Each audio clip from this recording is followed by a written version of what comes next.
삶을 살자. 산 위의 삶을 살자. 마태복음 1장에 보면은 예수님의 족보가 나옵니다. 우리가 조금 전에 읽었습니다. 많은 사람들의 이름이 펼쳐집니다. 그 중에서 어떤 사람들의 생애는 산 위의 삶을 살았습니다. 누가 산 위에 살았는지, 누가 산 위에 살았습니까? 아브라함이 산 위에 살았습니다.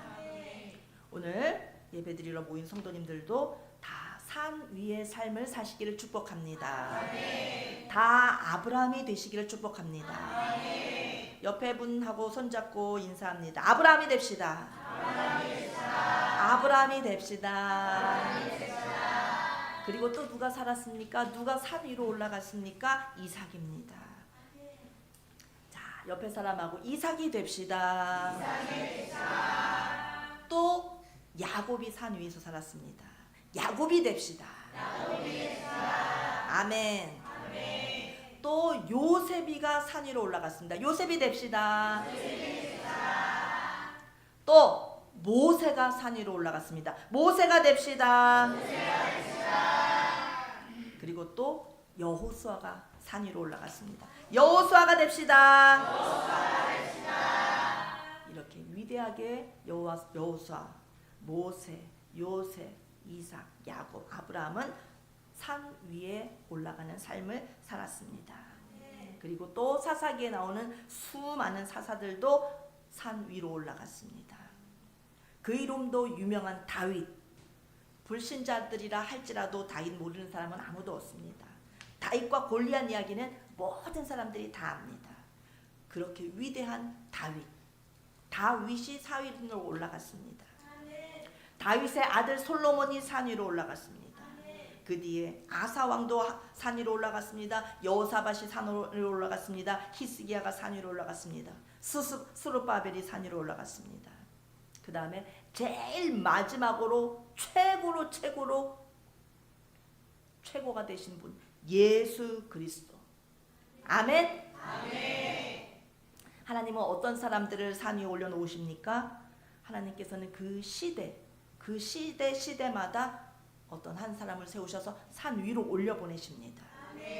그리고 그와 함께 하나님의 일을 힘써 하십니다. 그리고 그를 통해서 영광을 받으십니다. 지금 이 시대엔 누가 산 위에 올라가야겠습니까? 내가 올라가야 됩니다. 아멘. 그런가 하면 반대로 어떤 사람은 산 위로 올라가는 것이 아니라 산 밑에 처박힙니다. 산 밑에 처박히고 쓰레기 같은 인생을 살게 됩니다. 오늘 예배에 참석하신 우리 성도님들 모두는 순교자적인 삶을 삽시다. 그래서 해의 부활, 달의 부활, 별의 부활을 하시기를 바랍니다. 세상에서 사는 동안은 잠깐 있다가 없어질 것이지만 육체인 것입니다.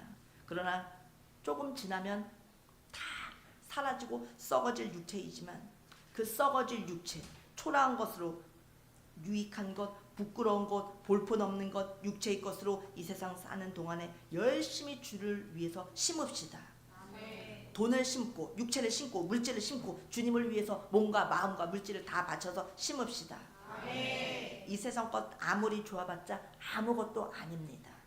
그 아무것도 아닌 것으로 심고 영원한 것을 거둡시다. 아멘. 영원한 것, 썩지 아니할 것을 거두는 축복의 삶을 사시기를 바랍니다.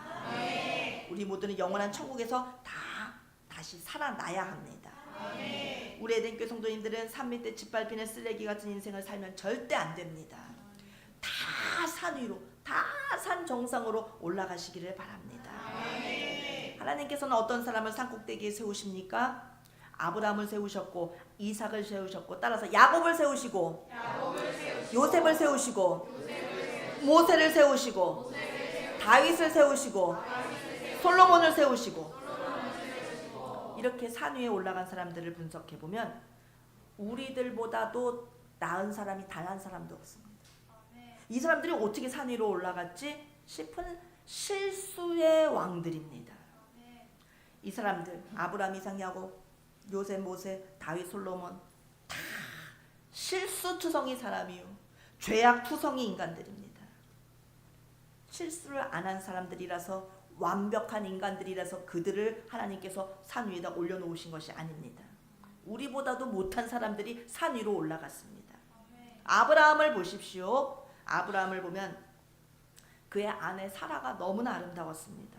그래서 그 아내랑 같이 여행 다닐 때마다 당신은 나의 아내라고 하면 안 돼. 당신은 나의 여동생이라고 해야 돼. 알았지? 그래야 내 목숨이 보존될 수 있어. 당신이 너무 예쁘니까 당신을 뺏기 위해서 나까지 죽여. 당신을 나의 여동생이라고 하자 하면서 어느 곳에서나 가는 곳에서나 여동생이라고 소개했습니다. 그리고 자기가 죽을까봐 그냥 벌벌벌벌 떨면서 다녔습니다. 아내를 여동생이라고 하고 나서야 자기가 안전할 수 있다고 생각했습니다. 그렇기 때문에 아브라함의 그런 부족함으로, 그런 실수로 말미암아 사라는 2번씩이나 낯선 남자에게 끌려서 성폭행 당할 뻔하다가 하나님의 은혜로 구출받았습니다. 천하에 믿지 못할 남편이 바로 아브라함이었습니다. 아내를 그냥 사지에 내던지는, 지금 요즘 말로 정말 참 형편없는 개떡 같은 사람이었습니다. 근데 그 아브라함이 산 위로 올라갔습니다.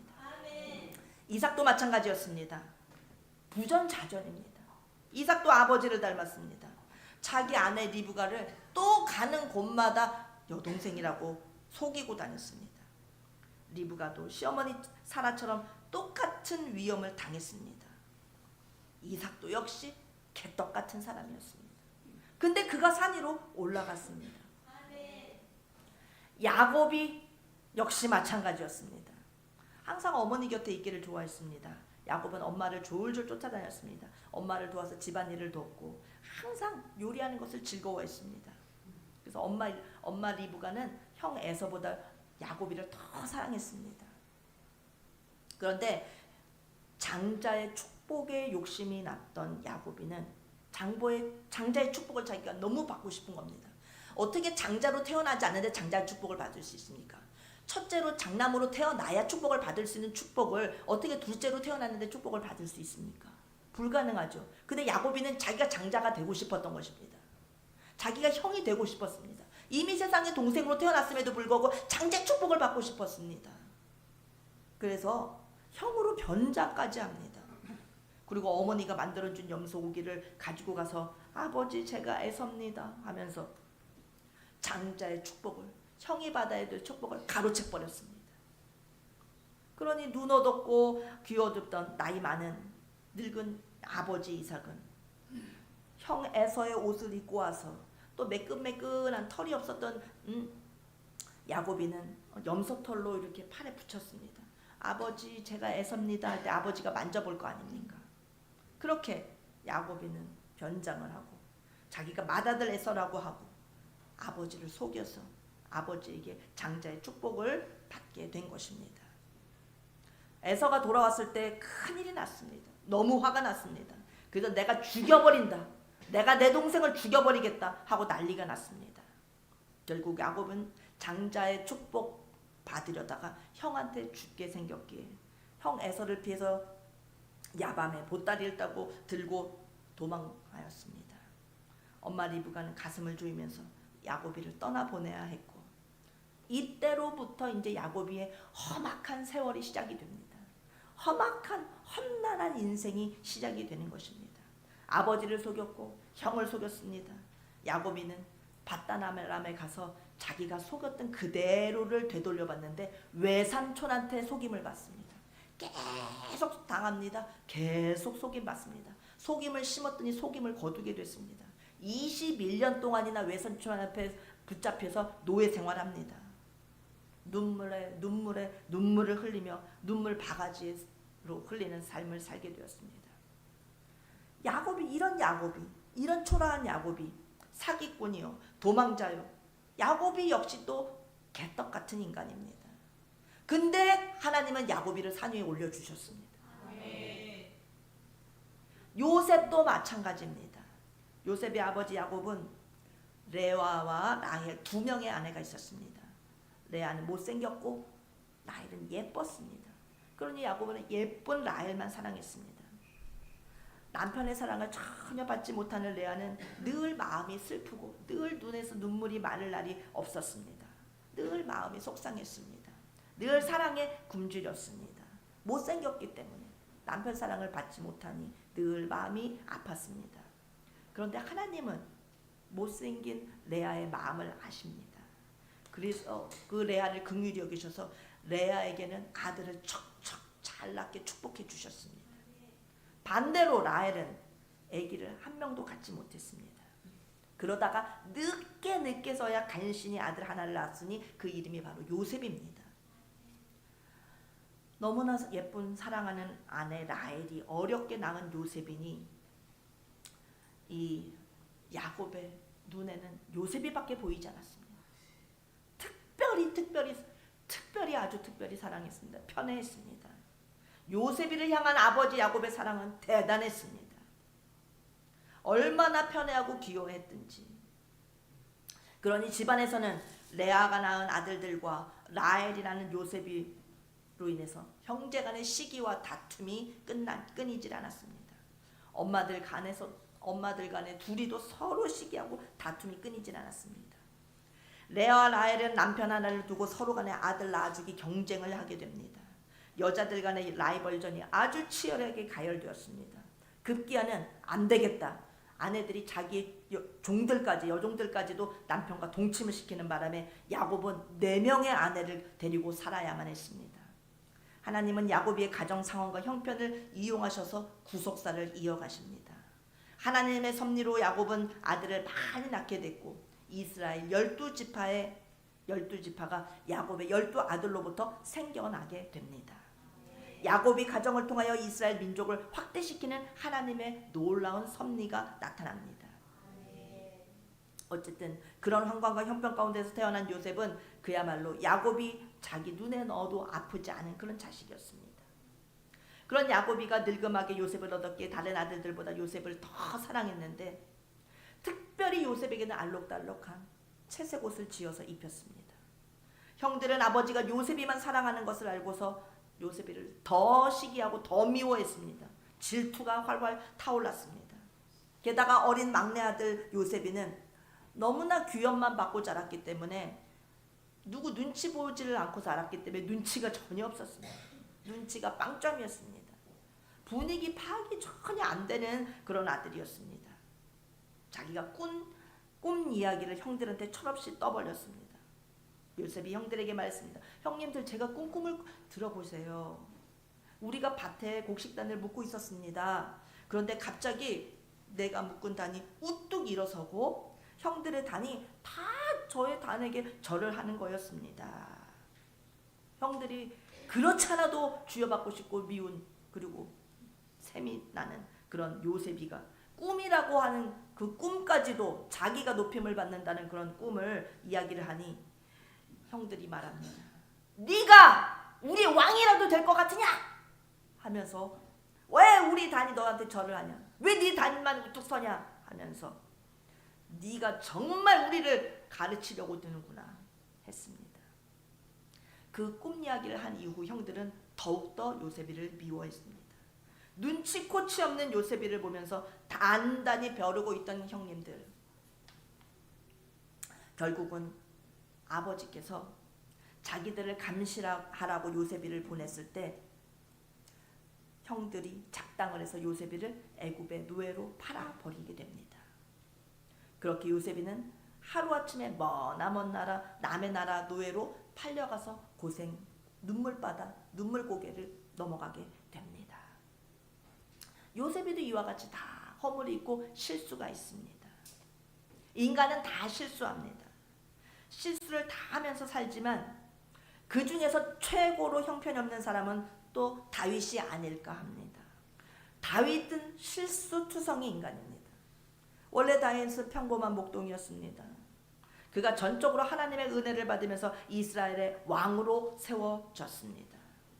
하나님께서 다윗이 낮은 마음으로 순종하면서 겸손할 때 그와 언약을 맺어 주셨고 그의 자손과 자손에게 축복과 통치를 약속해 주셨습니다. 그러나 다윗은 점점점 긴장이 풀려가면서 교만해지고 이스라엘의 자기 군사들은 전쟁터에 나가서 막바지 전쟁을 치르느라고 치열하게 전쟁이 한창일 그때 혼자 한가라이 궁전에서 머물면서 나태해 있었습니다. 다윗은 풍족함을 누리며 낮잠을 즐기며 저녁에 일어났습니다. 그러다 어느 날 왕궁을 거리다가 햇사람 우리아의 아내 밧세바를 보고는 정욕의 눈이 멀어서 죄를 범하게 됩니다. 다윗은 밧세바를 임신시키고 불륜을 감추기 위해서 밧세바의 아내 남편 우리아를 동침시키기 위해서 자기의 간통 사실을 은폐시키려고 했습니다. 너무나 충신이었던 우리아는 전쟁 중에 있는 이스라엘 군대를 생각하면서 저 혼자 집에 가서 편안하게 제가 아내와 잠을 잘 수가 없습니다. 거절하고 끝까지 왕과 나라를 향하여 충절을 지킵니다. 다윗은 이게 아닌데 하면서 다급해졌습니다. 그래서 그를 가장 치열한 전선에 배치시켜라 하면서 살인을 교사하게 됩니다. 결국 우리아는 장렬하게 장사하게 되었습니다. 죽게 되었습니다.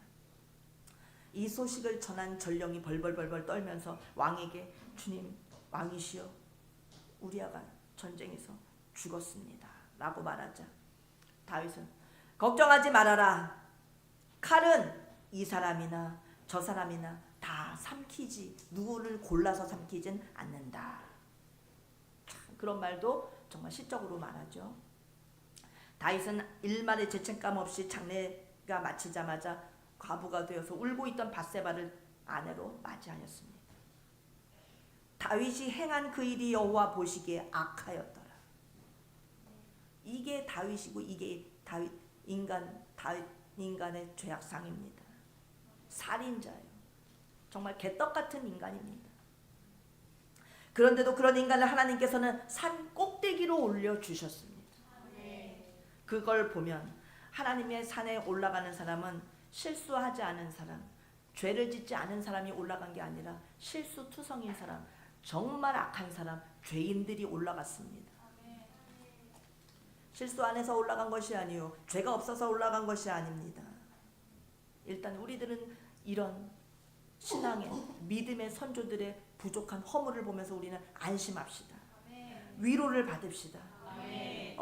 다행이다. 이들도 하나님이 높이셨어. 이들도 하나님이 정상에 세우셨어. 이들도 하나님이 끌어올리셨어. 와, 나만 부족한 게 아니구나. 여러분들 다 위로를 받으시기를 바랍니다. 실수 안 한 사람만 산 위에 올라간다고 하면 정말 와 나는 틀린 인생이다 할 텐데 실수투성이인 성경의 사람들을 보면서 참 다행이다 싶은 것입니다. 하나님께서 죄인들 사람들 죄가 없어서 사람들에게 죄가 없어서 산 정상으로 올려놓으신 게 아닌 것입니다.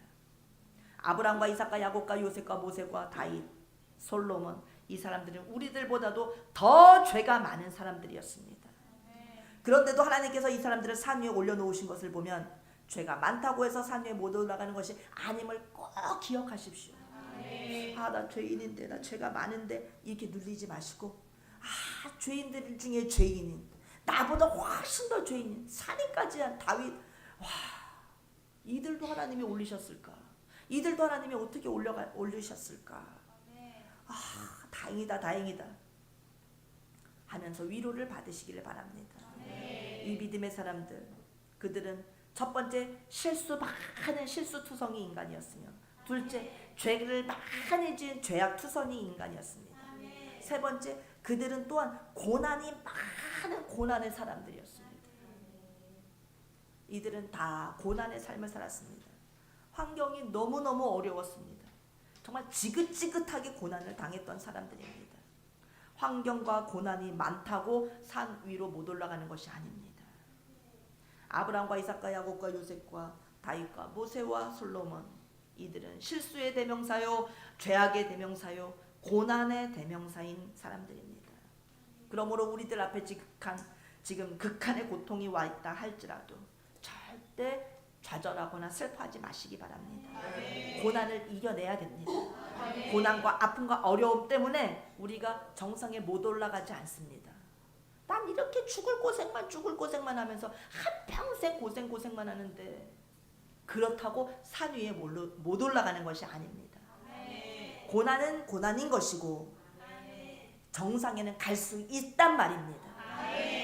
고난이 많이 왔다고 해서 정상에 못 올라가지 않습니다. 아멘? 모세만큼 고난 많은 사람이 없었습니다. 아브라함만큼 고난 많이 받은 사람이 또 어디 있습니까? 다윗만큼 고난이 많은 사람 세상에 없습니다. 그런데 그들이 정상에 올라갔습니다. 우리들도 가능성이 충분합니다. 고난이 찾아와도, 고난이 나를 누르고 덮어도 우리 산 위로 올라갈 수 있습니다. 아브라함과 이삭과 야곱과 요셉과 모세와 다윗, 솔로몬, 성경의 사람들은 실수도 많았습니다. 죄도 많았습니다. 고난도 많이 당했습니다. 사람들한테 버림받고 미움받고 왕따도 당했습니다. 지금 우리 예배드리는 우리 성도님들 중에 사회에서나 또 가정에서나 직장에서나 학교에서나 미움받고 왕따 당해본 사람이 있으십니까? 세상에서 미움을 많이 받고 있는 분들 계십니까? 그것이 우리가 정상에 올라가는데 조금의 장애물도 되지 않습니다. 오히려 요셉처럼 미움을 많이 받으면 받을수록, 왕따를 형들로부터 당하면 당할수록 산 정상에 올라가기가 더 쉽습니다. 하나님은 누구를 어떻게 산 위에 올리시는 것일까? 죄와도 관계없다. 실수와도 관계없다. 미움받고 왕따받는 거 고난과도 관계없다. 그러면 어떤 사람을 어떻게 산 위로 올리실까? 산 위에 살았던 사람이 있는가 하면은 산 밑에 처박힌 사람도 있습니다. 아브라함이 산 위에 정상에 그 시대에서 살아갈 때 산 아래 쓰레기 같은 인간 롯이 있었습니다. 이삭이 산 정상에 올라갔을 때 산 아래에 이스마엘이 살았습니다. 야곱이 산 정상에 올랐을 그때 에서가 산 밑에 살았습니다. 요셉이 산 꼭대기에 있을 때 야곱의 11가족, 요셉의 11 형제들이 다 산 아래에 있었습니다.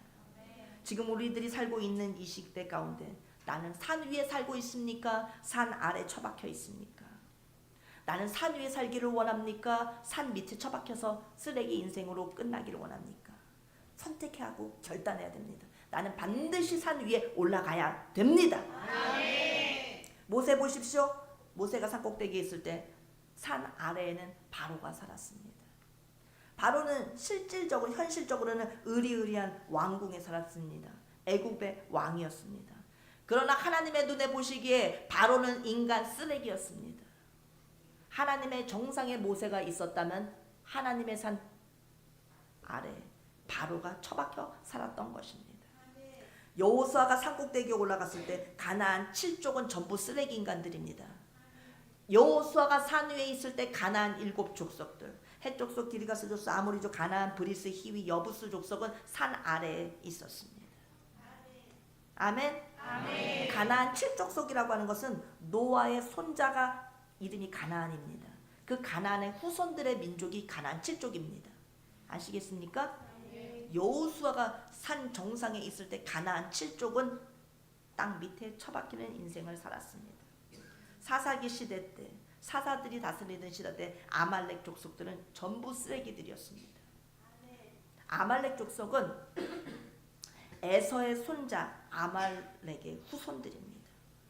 출애굽한 이스라엘 백성들이 광야를 지날 때 이 아말렉이 공격했습니다. 이스라엘 백성이 가나안 땅에 정착했을 때, 그리고 사다 시대 때 아말렉 족속이 계속 이스라엘을 공격했습니다. 이스라엘 나라와 적대적인 관계였습니다. 하나님은 이들을 진멸하라고 이스라엘에게 명령을 내리기도 하셨습니다. 이렇게 하나님의 시대에 사사들은 산 위에서 살지만 아말렉 족속은 산 밑에 처박히는 삶을 살았습니다. 다윗이 산 위에 살았을 때 블레셋 족속도 전부 쓰레기들로 땅 밑에 처박혔습니다. 호전적인 블레셋 족속은 이스라엘 백성들의 숙적이었습니다. 이스라엘과 계속 전투를 벌였습니다. 다윗이 골리앗을 물맷돌로 물리친 그 이야기, 성경의 가장 유명한 이야기 중에 하나입니다. 그 블레셋 족속, 그 골리앗의 족속, 그들은 이스라엘 민족에게 큰 위협이 되었지만 그들은 이스라엘에게 패한 이후에 역사 속에서 사라지게 되었습니다. 우리는 역사 속에서 쓰레기의 삶을 살다가 사라질 수는 없습니다. 우리는 역사 가운데 산 위의 삶을 살아야겠습니다. 그러면 산 위에 살고 싶습니다. 주님, 누구를 산 위에 올려주십니까? 돈이 많은 사람을 올려주십니까? 아니요. 돈 많다고 산 위로 올라가지 못합니다. 돈 많이 없어도 여러분 안심하십시오. 공부 실력이 뛰어나다고 산 위에 올라가지 않습니다. 미스 코리아, 꽃미남 이렇게 생긴 게 잘생기고 예쁜 사람들이 산 위로 올라가는 것이 아닙니다. 지금 우리들이 살고 있는 이 시대, 자기가 산 위에 올라간 줄로 착각하면서 살고 있는 사람들이 많습니다. 목소리 큰 사람들 많습니다. 자기가 목소리 큰 게 낸다고 산 위에 올라간 줄 알고 있습니다. 아닙니다. 하나님께서 사람을 산 위로 올리실 때는 원리가 있습니다. 실수 많이 해도 괜찮습니다. 산 위로 올라갈 수 있습니다. 죄 많아도 괜찮습니다. 산 위로 올라갈 수 있습니다. 고난을 많이 겪었어도 괜찮습니다. 산 위로 올라갈 수 있습니다. 사람들로부터 미움 많이 받고 시기 질투의 대상이고 왕따 당했어도 괜찮습니다. 하나님이 올려주시면 산 위로 올라갑니다. 그러니까요, 궁금합니다. 어떤 사람이 산 위로 올라가나요? 들어보십시오. 예수님과의 관계가 분명한 사람이 산 위로 올라갑니다. 예수님과의 관계 중에서 제일 중요한 것은 예수님의 피를 믿으면 됩니다. 아멘. 예수님을 믿는데 예수님의 피를 믿지 않으면 아무 소용이 없습니다. 예수님의 피와의 관계가 분명한 사람, 그 피가 나를 용서하셨다. 그 피가 나를 구원하셨다. 그 피가 내 죄를 씻으셨다. 나는 실수투성이, 나는 죄악투성이, 나는 모난 것투성이, 나는 못나니, 나는 개떡. 그렇지만 예수님의 피가 나를 덮으셨다. 예수님이 나를 다 용서하셨다. 이 예수님과 예수님의 피와 관계가 딱 맺어진 사람, 그 고백을 할 수 있는 사람은 산 위에 올라갈 수 있는 것입니다. 돈이 많고 잘생기고 실력 있고 권력을 갖고 있다고 해서 올라가는 것이 아니라 예수님의 피를 믿는 사람이 산 위로 올라갑니다. 하나님 평가 기준은 예수님의 피를 아느냐 모르느냐, 예수님의 피를 의지하느냐 의지 않느냐. 예수님은 그게 예수님의 평가 기준이십니다. 너는 산 위로 올라갈 수 있어. 너는 산 밑에 처박혀야 돼. 그것을 평가하고 나누는 기준이 예수님의 피를 의지하고 가느냐 아니냐. 아멘? 그만큼 예수님의 피가 중요한 것입니다. 이 세상에 있는 모든 인간, 온 우주, 온 천하 만물, 이 세상 모든 것을 다 합쳐도 예수 그리스도의 피 하나만 못합니다. 그만큼 우리 예수님의 피가 귀중한 것입니다. 세상 사람들의 가치를 이 세상에서는 호프만 방식이라고 계산을 합니다. 교통사고 났게 됐을 때 호프만 방식으로 계산을 하는데, 그냥 조용히 집에서 살림만 하는 사람이 그냥 교통사고로 죽었을 때는 얼만큼 보상을 받느냐? 5천만 원 정도 보상을 받습니다. 그러나 트럼프 대통령 같은 사람이 교통사고 나고 죽어보십시오. 국가적인 보상을 받게 됩니다. 사람마다 가치가 다릅니다. 그것을 계산하는 방식이 호프만 방식입니다. 하나님도 모든 존재들을 계산하는 방식이 있으십니다. 하나님과 관계성이 맺어진 사람, 예수님의 피를 믿고 의지하는 사람, 그것으로 인해서 하나님은 정하십니다. 올릴지 안 올릴지, 산꼭대로 데려갈지 땅에 처박둘지 예수님의 피에 달려있는 것입니다. 저울이 있다고 생각해 보십시오. 한쪽에는 이 세상 인구 80억 인구를 올려놓고 다른 한쪽엔 나의 아들과 딸 두 자녀를 올려놓습니다.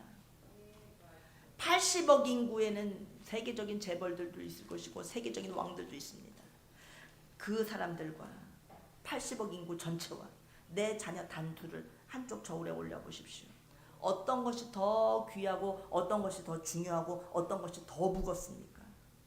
부모에게는 80억 인구 필요 없습니다. 내 2명의 자녀가 더 전체인 것입니다. 더 소중하고 중요한 것입니다. 우리 자신과 관계가 맺어 있기 때문에 그런 것입니다. 나의 딸, 나의 아들이기 때문에 더 무겁고 더 중요한 것입니다.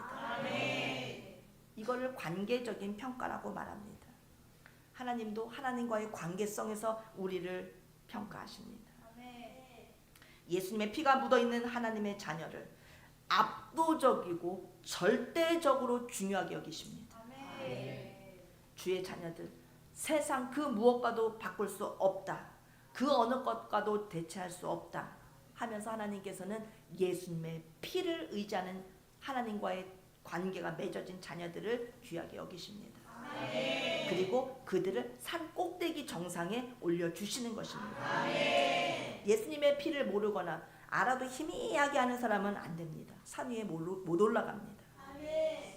그러나 보혈의 능력을 붙잡기만 하면 우리가 태어나서 지금까지 한 번도 실수 안 한 사람처럼, 한 번도 죄를 짓지 않은 사람처럼 주님께서는 그렇게 달리 평가해 주십니다.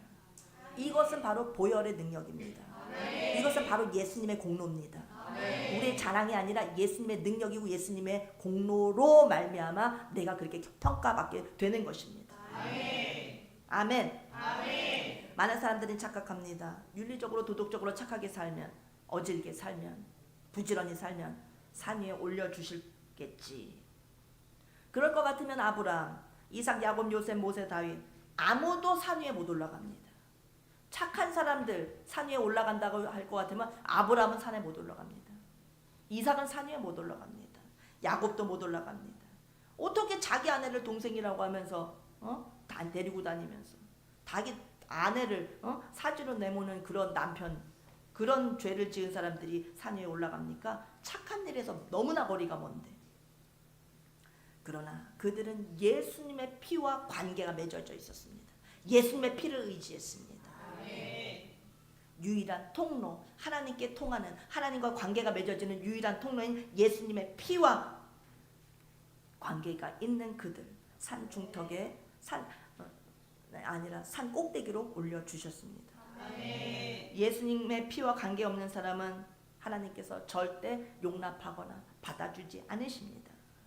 예수님은 원래 이 세상을 창조하신 하나님이십니다. 하나님으로만 그냥 계시면 예수님께서 피를 흘려주실 수가 없습니다. 하나님은 여기이시기 때문에 영물인 천사들처럼 하나님은 피를 흘리실 수가 없습니다. 천사는 피가 있어야 피를 흘리죠. 하나님도 영이시기 때문에 피가 있어야 피를 흘리실 거 아닙니까? 그래서 예수님께서 하나님으로서 우리 죄를 위해 피를 흘려주시기 위해서 사람이 되신 것입니다.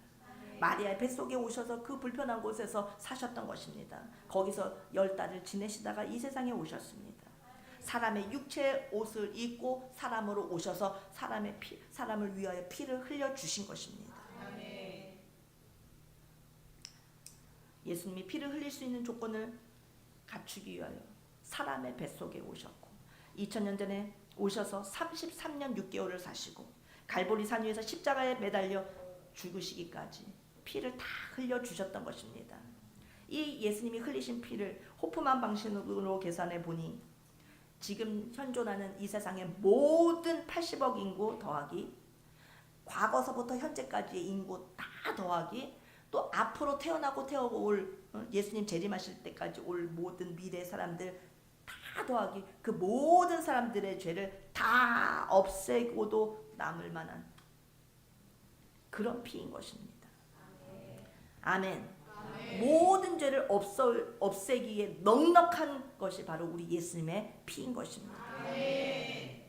환경과 조건을 보면 성경에 나오는 사람들 중에 산에 올라갈 사람 아무도 없습니다.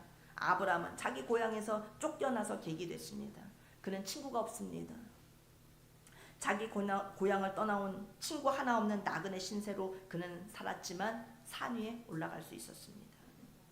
야곱을 보십시오. 집에서 쫓겨나서 자기 외삼촌 집에 가서 21년간이나 종살이를 했습니다. 그가 어떻게 산 위에 올라갈 수 있습니까? 그러나 그가 산 위에 올라간 것은 예수님의 피와 관계가 있기 때문입니다.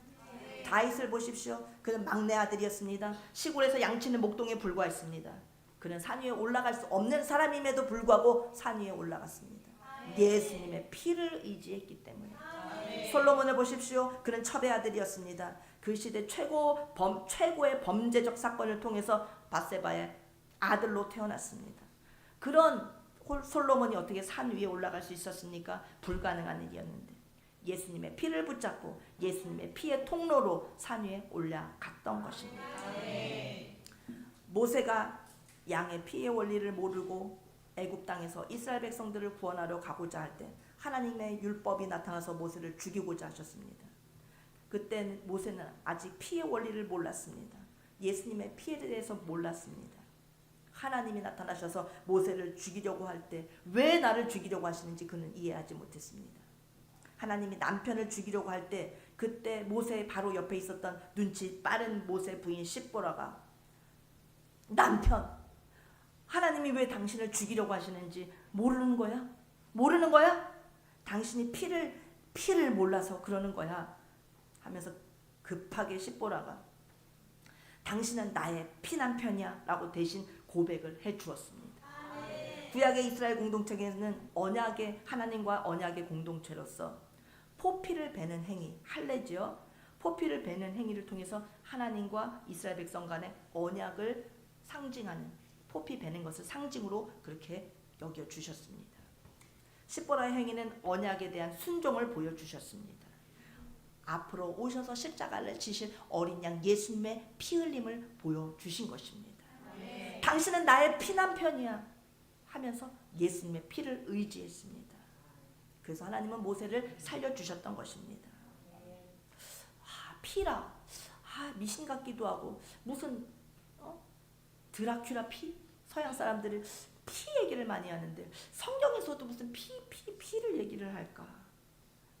미신 같기도 하고. 하지만 세상 사람들이 점쟁이를 찾아가면 뭐라고 처방합니까? 부적을 만들어주면서 항상 주머니 속에 넣고 다니고 항상 문지방 위에 올려놓고 항상 베개에다가 넣고 자고 그러면 잘 될 거야 할 때 순종하지 않습니까? 우리 중에 혹시 예수님의 피에 대해서 아직 잘 이해가 안 된다. 예수님의 피를 의지한다고 해서 산 위로 올라가나? 예수님의 피를 의지한다고 2000년 전에 죽으신 예수님의 피를 내가 부른다고 해서 내가 죄가 용서가 되나? 그게 잘 가슴에 와닿지 않고 그것에 대해서 뭔가 믿고는 싶어도 믿어지지 않으시는 분들은 그냥 안 믿어진다 하더라도 일단 예수님의 피를 자꾸 외치십시오. 그러면 병이 낫게 됩니다. 성령님이 역사해 주십니다. 예수님의 피에 능력이 있습니다. 아직 예수님의 피에 대해서 깊이 깨닫지 못해도 괜찮습니다. 그냥 고집을 버리십시오. 에이 그게 뭐 그런 마음이 자꾸 올라올 때도 내 고집을 딱 버려보십시오. 예수님의 피가 나를 살리고 나를 올리신다고 그래 예수님의 피 하면서 자꾸 예수님의 피를 입으로 불러보십시오. 내 자존심은 버리고 하나님이 그렇게 말씀하셨으니까 맞을 거야. 하나님의 말씀이 맞지 내 생각이 틀려 하면서 자꾸 믿음은 없다 할지라도 예수님의 피 하면서 예수님의 피를 자꾸 의지하십시오. 그러면 믿음이 확 믿음으로 나를 덮어주십니다. 기적을 체험하게 하십니다. 하나님께서는 피를 자꾸 외칠 때 아무개가 예수의 피에 대해서 알고 싶어 하는구나 하면서 너무 기뻐하십니다. 그러면서 주님의 손길로 우리를 막 지원해 주시고 밀어주십니다. 하나님께서는 우리들이 많은 것을 알기를 원하십니다. 성경 전체를 다 읽기를 주님은 원하십니다. 그렇지만 순서가 있는 법입니다. 성경 다 달달 외우고 성경을 많이 알고 성경을 막 통달하기를 주님 원하십니다. 그리고 그 깊고 깊으신 주님의 뜻을 다 깨달아 알기를 주님은 누구보다도 원하시고 기뻐하십니다. 그렇지만 순서가 있는 법입니다. 제일 먼저가 피입니다. 제일 중요한 걸 먼저 배우고 그 다음에 다른 걸 배워야 됩니다. 하나님은 우리들이 하나님의 자녀가 피를 알기를 가장 원하십니다. 하나님 앞에서 우리가 예수님의 피만 말씀드리면 하나님은 너무나 기뻐하십니다. 예수님의 피 그것을 인정해 드릴 때 하나님은 너무나 기뻐하십니다. 그리고 그 사람을 산꼭대기로 올려주시고 그 사람 인생의 시온의 대로를 열어주십니다. 결코 우리를 산 밑에 처박아 두지 않으십니다. 예수님의 피를 자꾸 증거해 보십시오. 예수님의 피를 믿으라고 자꾸 해주십시오. 사람들한테 미친 사람 소리 들을까봐 예수님의 피를 숨기면 안 됩니다. 나도 잘 안 믿어지는 것을 교회도 안 나본 사람이 예수님도 모르는 사람한테 자꾸 예수님이 피 흘리셨다 어떻게 그렇게 얘기해 라고 하면서 내 이성이 딱 차단합니까? 내 입을 딱 가로막습니까? 그냥 나를 이겨버리십시오. 당신의 죄를 예수님이 다 예수님의 피로 씻어주셨어. 내 생각으로도 안 믿어질 것 같지만 예수님의 피를 자꾸 증거하면 성령이 역사해 주십니다. 아무개야. 예수님이 너를 위해서 피 흘려 주셨다. 우리 예수님, 우리 예배 드리러 가자. 우리 교회 가자. 누가 그 말에 끌려옵니까? 이런 생각이 드시죠? 아니에요. 결과는 다릅니다. 예수님의 피를 전할 때 성령님이 역사하십니다. 그래서 그 영혼을 끌어당기십니다. 맛있는 거 사주고 사탕 사주고 밥 사주고 뭐 사주고 선물 주면서 마음을 기쁘게 해서 데리고 올 수 있는 것이 아닙니다. 물론 사랑하고 섬겨야 되겠죠. 그렇지만 예수님의 피보다는 못하는 것입니다. 그가 아직 때가 안 돼서 딸려오지 않으면 예수님 피 외치다가 내가 은혜를 받습니다.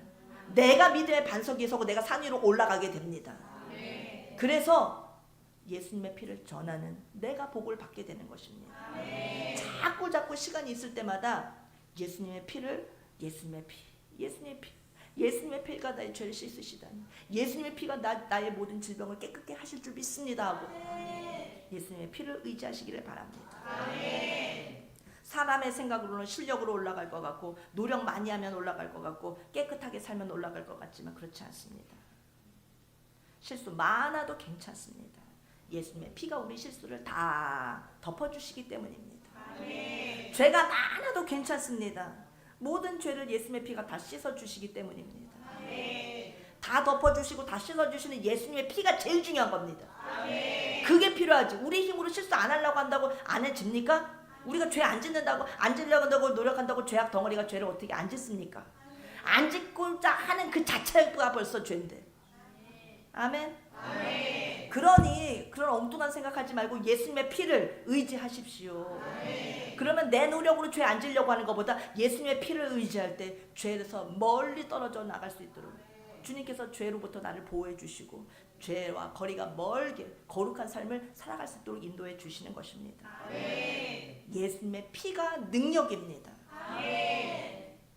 예수님 피보다 더 센 능력은 이 세상에 존재하지 않습니다. 예수님의 피는 세상을 다 폭파시키고도 남을 만한 핵폭탄보다도 더 큰 능력이 있습니다. 온 우주를 다 덮을 수 있는 능력의 피가 예수님의 피인 것입니다. 그래서 우리는 입을 크게 벌려서 예수님의 피를 자꾸 고백해야 됩니다. 예수님이 나를 위해서 피를 흘려주셨어 하면서 날마다 눈 뜨면 예수님 저를 예수님의 피로 사해 주시니 감사합니다 이러면서 아침에 눈을 뜨고 누군가를 만날 때 모든 사람을 만날 때마다 예수님이 당신의 피를 예수님의 피가 당신을 위해서 흘려주셨습니다 라고 전도하시기를 바랍니다. 그냥 다른 말로 전도할 것이 아니라 예수님 피를 믿으십시오. 예수님 피가 당신을 용서하십니다. 이렇게 간단하게 복음을 전하시기를 바랍니다. 그러면 딸려옵니다. 딴 얘기하니까 교회 안 옵니다. 예수님 피를 얘기하면 딸려옵니다. 아멘. 자, 피! 예수님의 피를 우리 외칩시다. 예수님의 피를 우리 전합시다. 사람들이 비웃고 킥킥거리고 웃는다고 웃고 미쳤다 할지라도 듣는 척 많은 척 할지라도 우리는 예수님이 피를 흘려주신 것을 전합시다. 일단 해보십시오. 일단 해보십시오. 그러면 그도 살고 나도 살고. 아멘. 전혀 반감을 갖고 드는 척 안 하는 그 사람이 있지만 만날 때마다 예수님의 피가 용서하십니다. 예수님의 피가 다 용서해 주셨으니 걱정하지. 당신의 그 아픔, 그 어려움, 그 상한 마음, 그 육체, 그 질병 예수님의 피를 의지하면 씻깁니다. 치유됩니다. 예수님의 피가 당신을 낫게 하십니다. 라고 30번 해서 안 되면 100번 안 되면 1000번 계속 예수님의 피를 얘기해 보십시오. 성령님이 그를 데리고 오십니다. 아멘. 딴 얘기하지 말고 이제부터 예수님의 피. 예수님은 누가 예수님의 피를 증거하는지 그 사람을 눈여겨보십니다. 그 사람을 찾으십니다. 그 얘기하는 사람을 제일 이뻐하십니다. 아멘. 해의 부활을 원하십니까? 달의 부활을 원하십니까? 별의 부활, 영광의 부활을 여러분 원하십니까? 예수님의 피를 전해야 우리 면류관이 커집니다. 우리 하늘에서의 상급이 커질 수 있습니다. 어느 날 성령님이 우리 여러분 속에서 도와주십니다. 성령님이 열어주십니다. 예수님의 피로 다 열어주십니다. 아멘. 예수님의 피에 대해서 우리가 모든 만나는 사람에게 전하고 또 전하고 또 내 가슴에도 늘 새기고 늘 감사의 기도 제목으로 삼고 피를 부릅시다. 아멘. 기도하겠습니다. 예수님 피가 이 세상에서 이렇게 귀중하다고 하는 것, 예수님 피로 말미암아 우리가 산 위로 올라갈 수 있다고 하는 놀라운 비밀 너무나 감사합니다. 주님, 저는 실력도 없고, 주님, 저는 죄인이고, 주님, 저는 부끄럼도 많고, 주님, 저는 가진 것도 없고, 주님, 저는 한심한 인간이지만 그렇다고 해서 산 위에 처박히는 것이 아니라 예수님 피를 알고 있는데 그 예수님 피를 알기 때문에 주님께서 산 위로 올려주신다니 너무나 복음 중에 복음이 아닐 수 없습니다. 주님, 이제 결단합니다. 산꼭대기에서 살기로 원합니다. 앞으로 더욱더 힘차게 산 위에서의 삶을 아버지 살게 하여 주시옵소서. 만나는 모든 사람들에게도 예수님의 피를 증거하고 그들도 같이 산 꼭대기에 올라가서 같이 살 수 있도록 주님, 우리가 역할을 감당하는 주님의 자녀들이 다 되게 주시옵소서. 감사합니다. 예수님의 이름으로 기도드립니다. 아멘.